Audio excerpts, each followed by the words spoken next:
안녕하세요. 지극히 평범한 시민 지평씨입니다.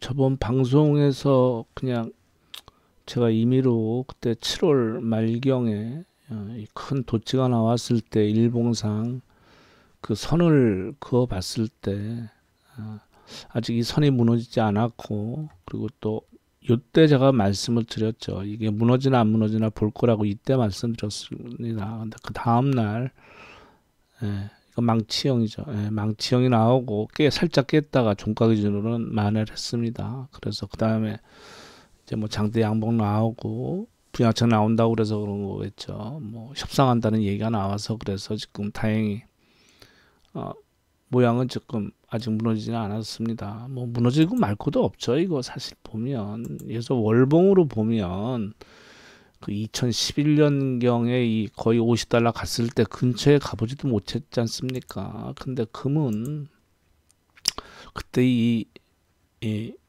11년도 이걸 뚫고서 그랬다가 지금 조정을 받는 거고 2000달러 넘었다가 그래서 저는 어쨌건 간에 은은 뭐 계속 보유를 할 생각입니다. 그리고 요새 뭐 증시가 계속 신고가가 나오는 상황이죠. 저기 종합주가지수 상으로. 그래서 금요일만 하더라도 선물이 6.8이면 이게 거의 뭐 종합주가지수 오르듯이 이렇게 가볍게 이제 움직인단 말입니다. 그래서 뭐 한 35포인트면 이제 그 1.3% 정도 올랐는데 보시면 아시겠지만 그렇다고 본인이 가진 게 올라야지. 요새 근래 이 지수는 거의 다 하이닉스하고 삼성전자가 많이 영향을 미쳤죠. 그다음에 셀트리온 뭐 이렇게 해서 그래서 본인이 갖고 있지 않은 이 상승장에 이걸 못하면 굉장히 힘들거든요. 그러니까 요새는 뭐 철강주라든가 뭐 그래서 저는 이 현대그룹에서 제일 좋게 본다고 그랬는데 이 현대차도 이제 20만 원이 가까이 왔죠. 그래서 뭐 요새 좀 현대제철이 좀 많이 움직이는데 그러니까 저는 관심 종목이 이렇게 돼 있습니다. 그래서 CJ 제일제당은 계속 빠지고 있는데 이런 거는 이제 실적 장세가 와야지 이제 이쪽으로 가겠죠.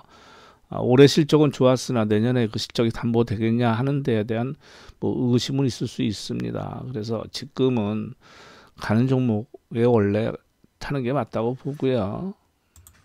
그리고 그때 제가 이 11월 들어서 갑자기 외국인들이 이렇게 순매수가 꾸준히 늘어나는 거에 대해서 제가 그 이유를 잘 몰랐는데 유튜브 보니까 이 11월 초에 이때 그 어딥니까 블랙록에서 이머징 마켓에 투자해야 된다고 한 제가 그걸 놓쳤네요. 그러니까 그래서 이제 이게 자금이 들어온 건데 요때는 그 뭐 MSCI 지수 조정한다고 해서 뭐 2조 4천억 판 거고 하여튼 뭐 이렇게 해서 기계적으로 움직이는 것도 있을 겁니다. 하여튼 어쨌건 간에 꾸준히 계속 사고 있단 말이죠. 이거 외국인들 한번 들어오면 몇 달 가요. 그러면 블랙록이 올해 그 채권 투자라고 하지 않습니까? 그러니까 채권 수익률이 떨어졌다는 거는 채권 가격이 올랐다는 얘기니까 이 영향력이 크단 말입니다. 그러면 이머징 마켓에 투자라는 게 이게 뭐 한두 달 하고 끝날 문제는 아니죠. 내년에 자기들의 그 전체 증시에 대한 운영 방향에 대해서 말해준다고 봅니다.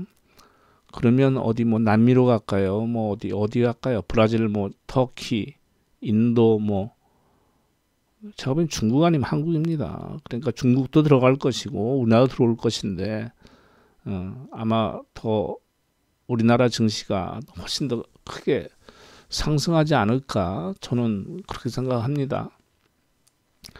그냥 감으로 느끼는 건데요. 제가 86년도 말에 입사를 해서 그때랑 비교할 수는 없죠. 그때 상장 종목 수가 뭐 몇백 개, 한 200 몇백 개 안 됐으니까.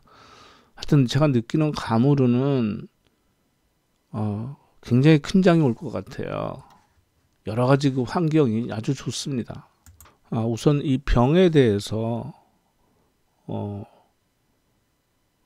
손에 꼽을 정도로 하여튼 잘 방어를 했고 그거는 이 시민 의식이 마스크를 쓰고 여러 가지 남을 배려하고 서로 이 조심하는 그 시민사회 성숙함이 있는 거죠. 그러면 또 어떤 위기가 오더라도 하나를 보면 열을 안다고 그렇게 되지 않겠습니까?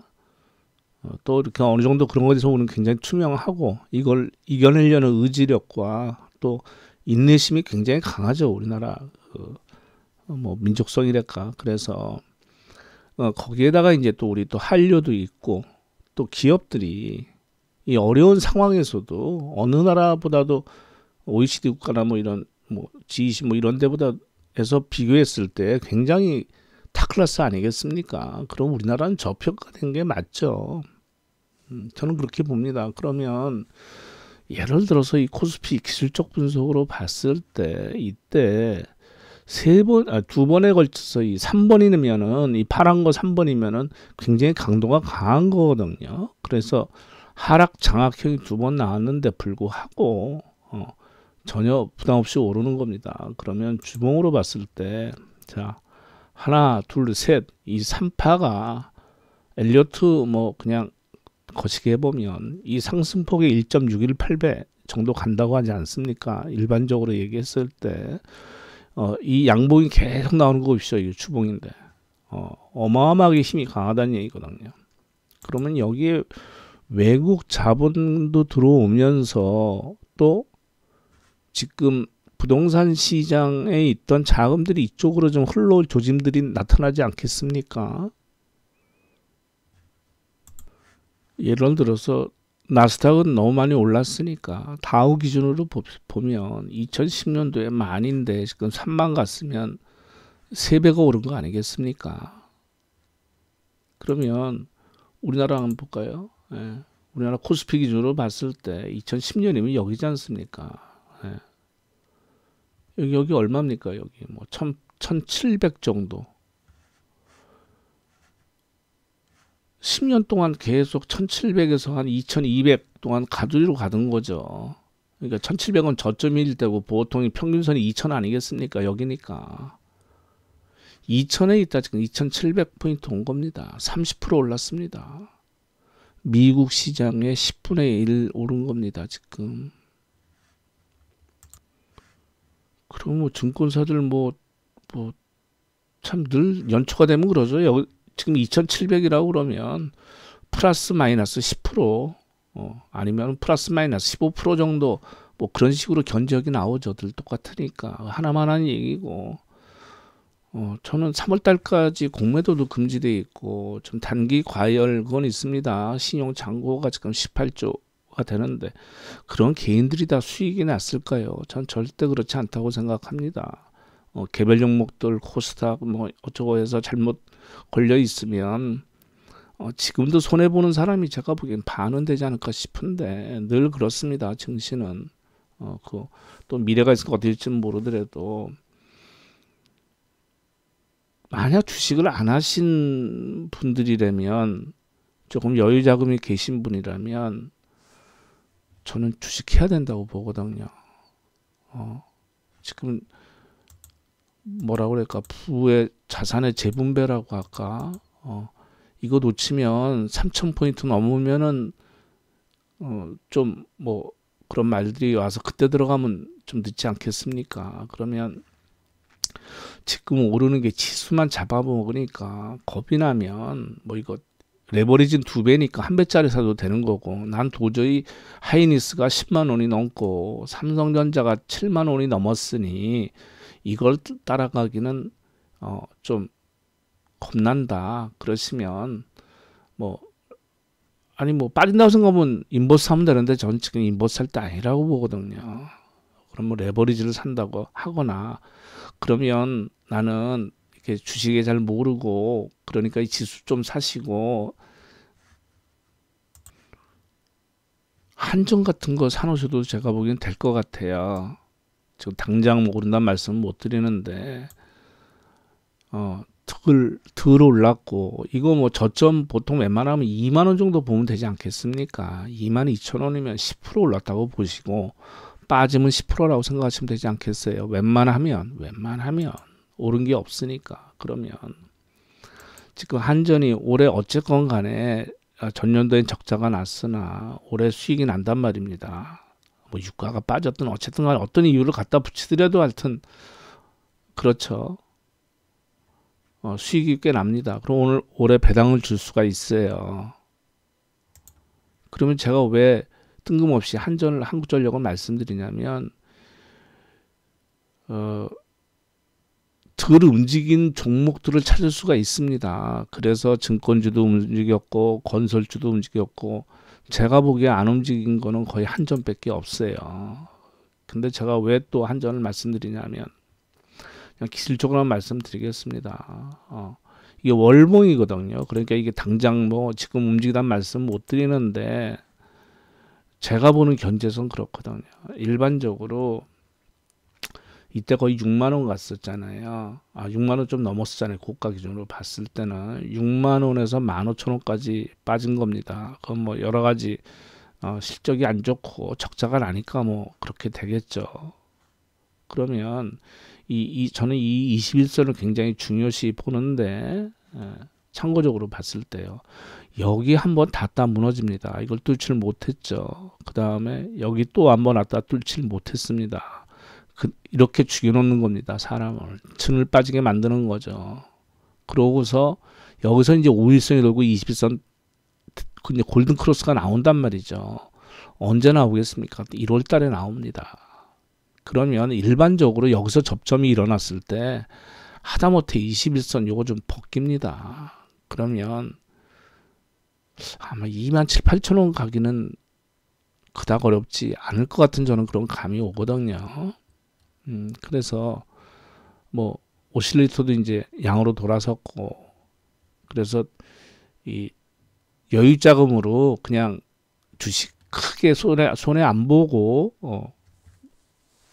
덜 오른 종목을 찾으신다고 그러면 제가 보기에 한국전력 같은 것도 좀 관심 있게 왜냐하면 난 짧게 가서 막 쫓아가서 이렇게 하고 싶은 분들은 그렇게 하시는 거고 전혀 나는 주식에 대해 잘 모르는데 아까 말씀드린 대로 종합주가지수를 추종하는 ETF를 상승한다고 보시면 좀 사보시고 그다음 종목으로 보신다 그러면 한전 같은 거는 뭐 이때는 발작이었으니까 올해 이거 3월달 이건 저 누구나 다 이거 반대 맞고 발작 났을 때 1,500포인트 갔을 때니까 이걸 보시면 안 되고 한 2만 원 했습니다. 바닥이. 그러니까 저는 무난하다고 보거든요. 근데 이런 종목이 또 움직이면은 이제까지 지나간 과거를 봐서 그러지 또 움직이면 또 은근히 올라요. 또 이런 종목. 그렇지 않습니까? 이거 뭐 별거 아닌 것 같지만 20% 40%쭉 나는 거예요. 또 이렇게 해서. 그래서 저는 어쨌건 간에 부동산은 지금 접근할 수 있는 뭐 그렇게 큰 돈이 있으시면 모를까 모든 게 지금 세금하고 직결되기 때문에 이제 공시지가 계속 현실화 시키면서 어느 정부가 들었든 간에 세금을 거둘 수밖에 없어요. 그럼 어디서 거둘까요? 뭐 법인세 그거 빼놓고는 주식시장하고 부동산 시장에서 밖에 세금을 거둘 수가 없어요. 그래서 굉장히 어려운 시대죠. IMF도 겪어봤지만 기업들은 지금 뭐 IMF랑 비교할 수도 없고 지금 좋은 상황이고 대기업들은 이제 자영업자들이 문제죠. 이제 개인들이 이제 자영업자들이 IMF를 거의 지금 맞는 상태인데 이 자본주의에서 어떻게 했습니까? 어떻게든 살아남고 생존해야 되지 않겠습니까? 그래서 지금 직장 생활도 지금 금융권도 계속 희망퇴직을 받잖아요. 비대면 뭐 이런 식으로 가니까. 그러면 각자 도생 살 거리를 찾아야 되는데 이 투자를 좀 참 어려운 거지만 본인 나름대로 어떤 소신을 지키면서 부안해동하지 않고 또 언제든지 어떤 상황이 벌어지면 대응할 수가 있는 근데 그건 경험이 또 많이 좀 필요하긴 합니다. 일단 자금의 20, 30%는 언제든지 유동화 시켜 놔야 됩니다. 그리고 장기적으로 간다 그러면 이건 제 얘기를 하겠습니다. 저는 내년에 탑픽으로 저는 현대차 그룹을 봐요. 그래서 현대차, 기아차, 현대그룹이스, 현대제철 저는 여기까지를 봅니다. 저는. 그리고 나머지는 이제 그 상황 따라서 하면 되는 것이고, 그래서 그건 각자 좀 어느 정도 판단을 해야죠. 또 상황이 바뀌면 또 적응을 하면 되는 것이니까. 그래서 저는 해외 투자해서 해외에서 환전 수수료 내야지, 예? 매매 수수료 비싼 거 내야지, 거기 양도소 있어야 또 세금도 내야지. 제가 보기에 특히 미국 시장이겠죠. 주로 투자하는 게. 제가 보기에 미국 시장 투자하는 것보다 우리나라 세금도 없고 수수료도 훨씬 더 싸고 HTS가. 제가 보기엔 국내 투자하시는 게 맞다고 봅니다. 현 상황에서는. 예, 감사합니다.